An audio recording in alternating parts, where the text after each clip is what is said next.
સયાજી હોસ્પિટલના પરિસરમાં બની રહેલી બહુમાળી ઇમારતમાં કામ કરતા એક 29 વર્ષીય યુવકે સીડી પરથી પડી જતા જીવ ગુમાવ્યો છે.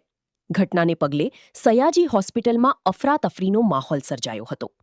વડોદરા શહેરની સયાજી હોસ્પિટલના પરિસરમાં બહુમાળી ઇમારતનું કન્સ્ટ્રક્શન કામ ચાલી રહ્યું છે.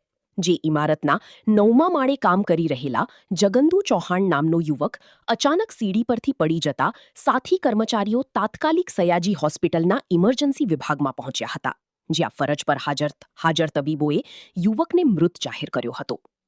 પ્રથમ દ્રષ્ટિએ આ અકસ્માત હોવાનું જણાય છે, પરંતુ વાત કરીએ સયાજી હોસ્પિટલના પીઆઈયુ વિભાગ અને આ ઇમારતના કોન્ટ્રાક્ટર નીલકંઠ કંપનીના સંચાલકોની, તો આ તમામ જવાબદાર લોકો દ્વારા કન્સ્ટ્રક્શન સાઇટ પર કામ કરતા મજૂરોની સુરક્ષા પ્રત્યેની બેદરકારીના સમાચાર અવારનવાર પ્રકાશિત થયા છે. 4 દિવસ અગાઉ પણ અમારી ટીમે આ જ બહુમાળી ઇમારતમાં સેફટી બેલ્ટ વગર કામ કરતા મજૂરોના સમાચાર પ્રકાશિત કર્યા હતા.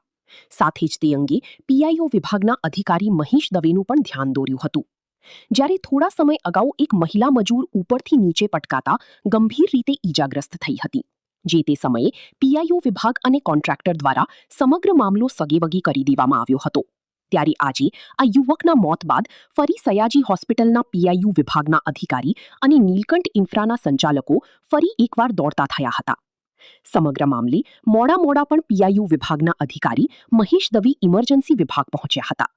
આમ તો આ અધિકારી મહેશ દવે જ્યારે પણ આ કોન્ટ્રાક્ટરની બેદરકારીનો કિસ્સો પ્રકાશમાં આવે તો કડક કાર્યવાહી કરવાની બદલે ફક્ત મૌખિક ચેતવણી આપીને સંતોષ માણે છે. જી સર, આજની જે ઘટના ઘટી છે સયાજી હોસ્પિટલના પ્રાંગણમાં બની રહેલી ઇમારતમાં શું છે સમગ્ર મામલો?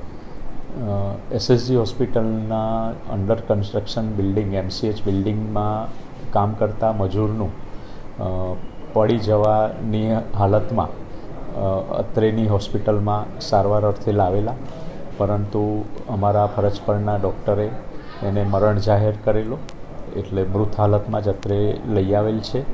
આ બનાવની પોલીસમાં જાણ કરી દેવાઈ છે અને સમગ્ર મામલાની પોલીસ તપાસ ચાલુ કરી દેવાઈ છે. જે હકીકત હશે એ પોલીસ તપાસમાં બહાર આવશે અને પોસ્ટમોર્ટમ પણ કરવામાં આવશે. એ પછી જ એનું કંઈક ચોક્કસ કારણ આપણે કહી શકીશું. સર, સુરક્ષા અને સલામતીના જે સાધનો વાપરવા જોઈએ તે વપરાતા નથી. અવારનવાર સમાચારમાં પ્રકાશિત થાય છે, છતાંય આ પ્રકારની ઘટના ઘટી છે. કેવી રીતે જોવો છો?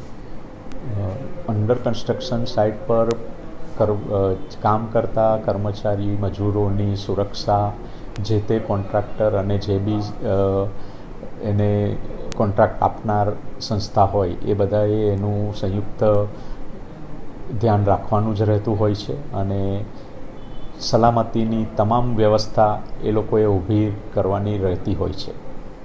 સર, પીઆઈયુ ડિપાર્ટમેન્ટને પણ અવારનવાર આપના દ્વારા પણ ટકોર કરવામાં આવી છે. માનો છો પીઆઈયુ વિભાગની આમાં કોઈ નિષ્કાળજી છે? હાલના તબક્કે હું કંઈ ન કહી શકું, કારણ કે આ મામલો પોલીસ તપાસનો છે. પોલીસ તપાસમાં જે બી હશે એ સામે આવશે.